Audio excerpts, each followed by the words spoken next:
Hello दोस्त, हरिओम। आप लोग कैसे हैं? हम ठीक हैं। उम्मीद करते हैं आप सब अच्छे होंगे, स्वस्थ होंगे, मस्त होंगे। आज अपने एक दिल का बात बताना चाहते हैं, क्योंकि आप लोग के साथ शेयर करना बहुत जरूरी है। क्योंकि ऐसा हर के घर में होता होगा, सबको फेस करना पड़ता होगा, हर माँ को फेस करना पड़ता होगा। आज ना हम अपने बचपन के दोस्त के यहाँ गए थे। मेरी सहेली है, उसके हस्बैंड अभी थोड़ा दिन के वो अकेली रहती है। तो बच्चे कभी कभी आते जाते हैं, मिलते जुलते हैं, चले जाते हैं। तो हम सोचे कि हम भी मिल के आते हैं, तो हम गए थे अपने दोस्त के यहाँ। अकेले गए थे, बच्चे लोग नहीं गए साथ में, तो हम अकेले गए थे। तो हम गए, खूब आओ भगत, हम लोग दोनों बचपन की दोस्त हैं, बचपन की सहेली, खूब मिलकर बात की। उसको भी अच्छा लगा कि कोई मेरे यहाँ आया है, मेरी बचपन की दोस्त आई है। तो बात करते करते हम लोग सोफा पे बैठ कर हंसी मजाक कर ही रहे थे कि बता रही थी कि मेरा टिकट कटा हुआ है, हम बेटा के पास चले जाएंगे, सेटल हो जाएंगे वहां पे। हम कहे कि अच्छी बात है, अकेले रहने से अच्छा है कि बेटा के पास चली जाए, थोड़ा सा अच्छा लगेगा तुमको भी। अकेले रहने से अकेले बहुत सारा जो है समस्या आती है अकेले आने में, जैसे बिजली बिल, बहुत सारी समस्या है एक अकेली औरत को रहने के लिए, जो कभी अकेला रहा ही ना हो। तो वो कही कि हम बेटा के पास सेटल होने जाते चाह रहे हैं, तो बेटा के पास मेरा टिकट कटा हुआ है, चले जाएंगे। तो हम कहे, हम अच्छा कहें कि हाँ ठीक है, खुशी हुआ कि भाई हम मिलने चले आए हैं, कब मिलना होगा। उसी समय इसका बेटा का कॉल आ जाता है। बड़ा खुश होते कि बेटा का कॉल आता है।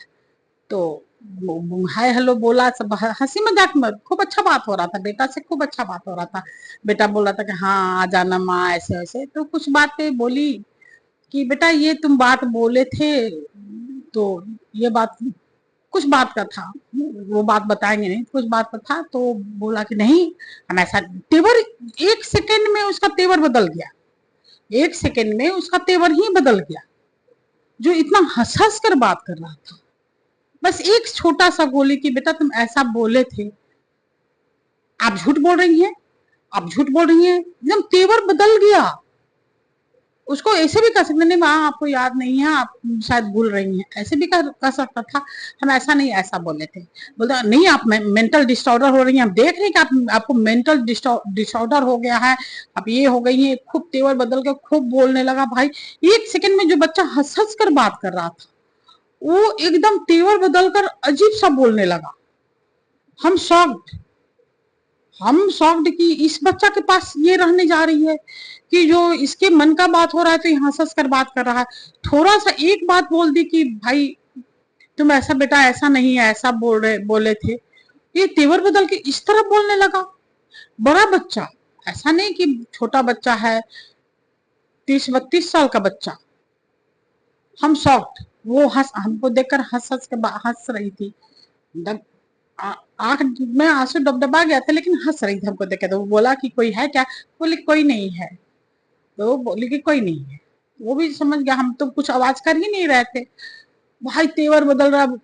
यह वहां तक कि अपने बात को, ये छोटी सी बात के लिए, अपनी बात को प्रूफ करने के लिए अपनी छोटी मौसी को कॉल लगा दिया, कॉल पे ले लिया। मौसी ऐसे ऐसे ये बोल रही है, हम ऐसे नहीं ऐसे बोले थे। मौसी बहुत शांत, छोटी मौसी बहुत शांत स्वभाव के थे, बहुत बहुत बहन है तो दर्द समझती ही है कि भाई अकेले औरत है, उसको क्या प्रॉब्लम है।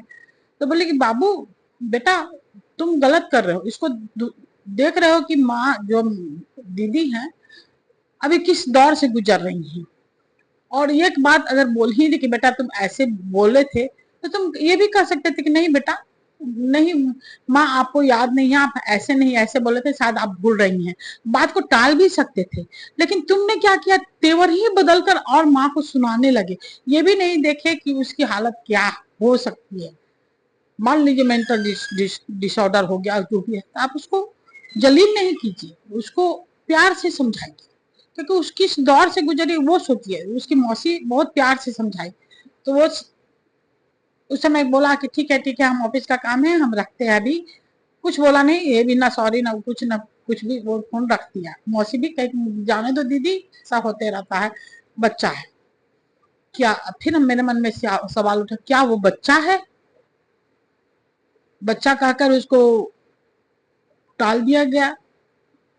क्या मेरी दोस्त रश्मि को उसके पास जाना चाहिए रहने के लिए, सेटल होने के लिए, कि वहां बेटा के साथ सेटल हो जाएंगे, सारा कुछ वहां पर एकदम सेटल हो जाएंगे। तो हम अपने बचपन की दोस्त थी, तो हम उसको समझाएं कि देखो रश्मि, जाना कोई बात नहीं है, जाओ पहले 10 दिन 20 दिन रहकर आओ, फिर वहां सेटल होने का सोचना।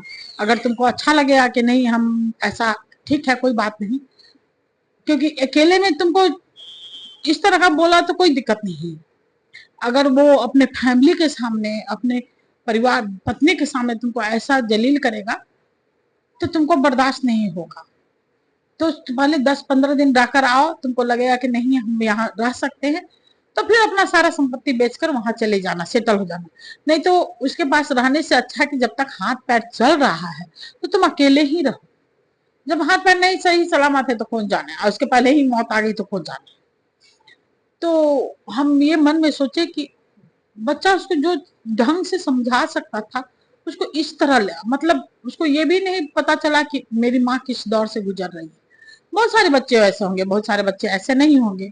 हम रश्मि दोस्त को यही समझाएं, वो थोड़ा शाम तक हम घर में, क्योंकि उसके यहाँ तो रह नहीं सकते, बचपन की दोस्त है, हम कहेंगे फिर से आएंगे मिलने, जाने से पहले, मतलब जब बेटा के पास जाओगे उससे पहले एक बार मिलने आएंगे तुमसे, कर कर हम घर में आए अपने बच्चों को बताएं। मन में आप लोग से भी ये पूछते हैं, क्या उस माँ को उस बच्चे के पास सेटल होना चाहिए या नहीं। मान लीजिए माँ को नहीं याद रहा, माँ बोल ही दी, तो क्या बच्चे को इस तरह बोलना चाहिए। तो ये आप लोग पर हम सवाल छोड़ते हैं, आप लोग इसका जवाब जरूर दीजिएगा, क्योंकि हम इसका जवाब जानना चाहते हैं कि क्या बच्चे को वहां, माँ को वहां सेटल होना चाहिए। ठीक है दोस्त, अगर मेरी कहानी अच्छी लगी हो, मेरी बातें, कहानी नहीं है ये, सच बात है, मेरी बातें अच्छी लगी हो तो इसको लाइक शेयर जरूर कीजिएगा, नए हैं तो सब्सक्राइब कर लीजिएगा। Thank you.